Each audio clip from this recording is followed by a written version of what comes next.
ketika kita melihat, mohon maaf mungkin dalam bahasa anekdot, saat kumpul orang-orang yang kita anggap alim, mungkin kalau kita di Indonesia ada dua kelompok besar, Muhammadiyah dengan NU.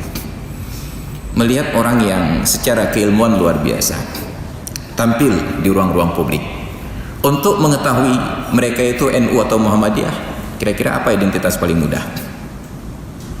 Coba perhatikan, merokok atau tidak? Ya.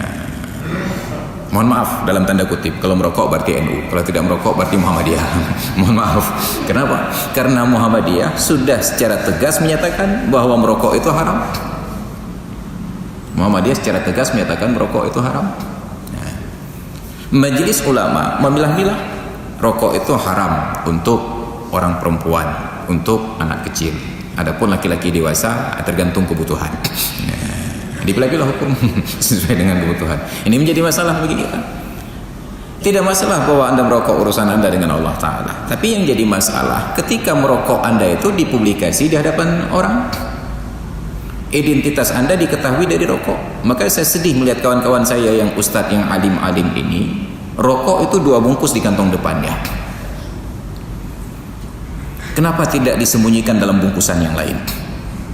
Agar tidak dikenal sebagai orang yang mengiklankan rokok. Okelah, kita katakan bahwa merokok tidak haram, itu hanya makruh saja. Tapi perbuatan makruh yang dilakukan oleh seorang panutan dan tokoh masyarakat itu menjadi perbuatan haram. Kenapa? Orang awam akan menjadikan praktek beliau itu sebagai dalih. Datang saya umpamanya membenci orang yang merokok, karena saya paling benci orang merokok. Makanya ada beberapa status saya di media sosial tentang rokok tersebut, ya, dengan kalimat yang sangat-sangat halus. Nah, dan ternyata di warung-warung kopi kita itu sangat akomodatif terhadap ahli hisab. Ya, tidak ada tong sampah yang terhormat kecuali asbak rokok. Tong sampah yang lain di belakang, di bawah, tapi asbak rokok di atas meja. Luar biasa. Ya, ini sudah tong sampah beracun lagi. Ya, tapi tempatnya di atas meja. Ya, saya sampaikan kepada kawan-kawan yang ahli hisab ini, merokok itu urusan Anda, tapi ketika Anda seorang panutan, maka Anda akan diikuti. Karena Anda lebih senior, ilmu Anda lebih tinggi, lalu datanglah saya membenci rokok ini, saya katakan enggak boleh merokok, merokok itu tidak baik. Atau lebih bahaya lagi, saya katakan merokok itu makruh. Atau lebih dahsyat lagi, saya katakan merokok itu haram. Maka orang awam yang terlanjur kepincut kepada rokok ini akan menggugat saya. Tengku, dah malim dan abu pulan. Saya tanya, kenapa? Medum abu pulan yang lebih malim ada ngepi rokok. Mereka jadikan itu sebagai dalil. Maka perbuatan seorang tokoh masyarakat, public figure, itu menjadi pembenaran untuk orang-orang yang mengikutinya. Maka nauzubillah, inilah kita terpecah sekarang. Tetapi Islam mempunyai sebuah rumusan. Ada waliyul amri, ada kepemimpinan. Kepemimpinan itu bertanggung jawab untuk mempersatukan. Maka Nabi mengedepankan persatuan ini seburuk apapun pemimpinnya. Fa'alaikumus sam'u wa ta'ah wa in ta'ammara 'alaikum 'abdun habasyiyun. Kewajiban kalian sebagai rakyat adalah as-sam'u, mendengarkan arahannya, wa ta'ah, dan mematuhi kehendaknya. Wa in ta'ammara 'alaikum 'abdun habasyiyun, sekalipun yang memimpin kalian itu seorang budak bangsa Ethiopia. Fa'alaikumus sam'u wa ta'ah. Tetapi dalam hal-hal yang tidak bertentangan dengan perintah Allah dan Rasulnya, la ta'ata li makhluqin fi maksiatil khaliq. Tidak boleh taat kepada makhluk apabila sudah mulai masuk dalam ruang berbuat maksiat kepada Khaliq. Maka ada kewenangan tersebut.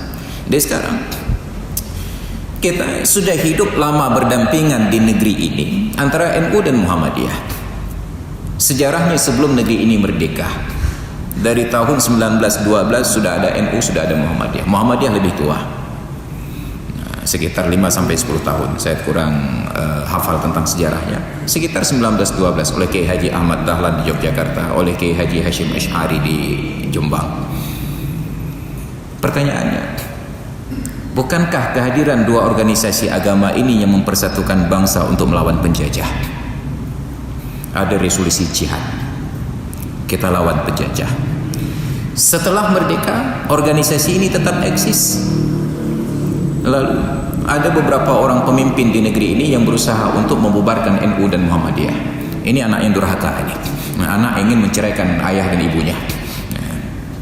Nggak berhasil. Tetap eksis NU dan Muhammadiyah. Tapi selama sejarah panjang tersebut kita tidak pernah melihat konflik di masyarakat sampai kita grebek-grebek masjid dan lain sebagainya. Kenapa? Muhammadiyah menjaga identitas masjidnya sendiri dengan masjid taqwa. Ada masjid taqwa di mana-mana, aman. Ada riak-riak kecil. Khilafiyah itu hanya di antara orang-orang awam saja yang tidak paham. Mereka hanya ributkan persoalan tarawih 8 dengan 20. Tapi tidak pernah ada orang NU grebek masjid taqwa, enggak ada orang masjid taqwa menggerebek masjid Jami'. Damai. Sampai sekarang kita hidup dalam keadaan damai.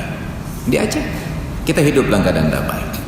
Pertanyaannya, yang ribut-ribut itu kapan?